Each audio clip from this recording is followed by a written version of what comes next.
outraged when Royal Caribbean seemed to suggest their son was to blame.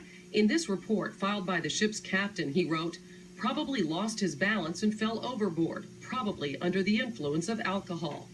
They knew, but they knew didn't tell exactly us. what had gone down, but they were trying to wash it over and have us feel that, oh, you know, it's been an accident and that's the way it goes, and, you know, you just have to face it. They didn't know that we had started our own investigation into it.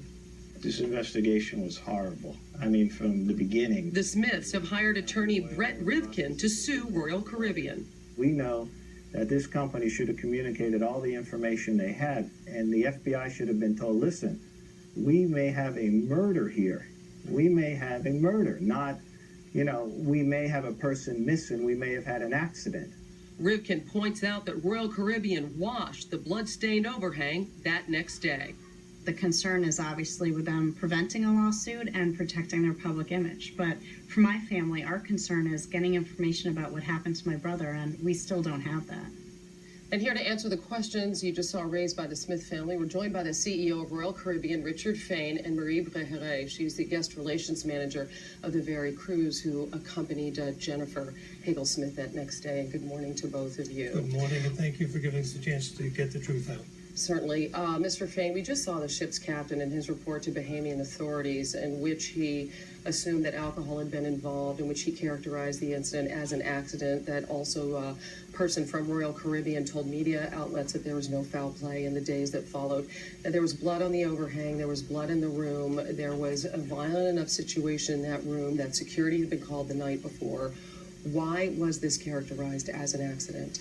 Well, thank you for giving us a chance to come and talk to you, because I think it's important to correct some of the things that have been put out there. In fact, some of those that you've just mentioned aren't, in fact, what happened at the time. As soon as we heard about this terrible tragedy, the captain acted very quickly. He responded, he called the local authorities, he called the FBI, they immediately sealed off the area. He stationed a guard outside the door to make sure that no evidence was disturbed. He did actually express his own view, based on his experience, that it may well have been an accident. He didn't rule out foul play, as has been said. What he said was, based on his experience, and the cabin did not show signs of a struggle. There was no blood trail, as some people have said. But there was blood in the cabin. There were signs of blood in the cabin. There was nothing that a normal observer could see when they came in.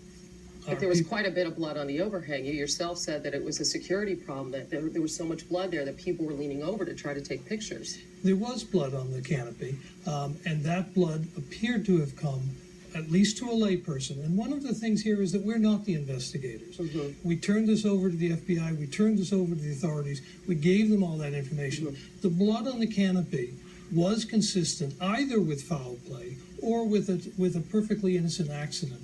And I am sorry that he speculated, but it didn't affect the investigation in any way. Well, I do want to ask you about the FBI, because we talked with lawyers for both the family and the widow, and they both said that the FBI told them that Royal Caribbean characterized this to them as an accident, and had Royal Caribbean alerted them that there was the possibility of foul play, that they would have conducted this interview or this investigation differently from the outset. I don't believe that the FBI would have done anything differently. The FBI is a very professional organization. How did you characterize it to the FBI, sir? Well, I'm sure the captain and all the other people gave the evidence that was available to them. And as I say, I am sorry that the captain expressed, based on his experience and based on the evidence that was available to him. But the FBI doesn't change its investigation based on what one or other person says to them. But had they been alerted there was the possibility of foul play, they might have conducted it differently. No, actually, they were alerted that there was a possibility of foul play. We're very careful that we don't characterize it. I've known Captain Lactorides for 25 years. He's a very professional person. He is a captain. He did express his view, but that view was reasonable. But he didn't say that there was no evidence of foul play, and he didn't rule that out as a likely alternative. Ms. Breheret, I know that you were with the widow the next day. She was found in the spa. She was taken into Turkey for questioning. What was her state of mind? Well, she didn't really know what happened.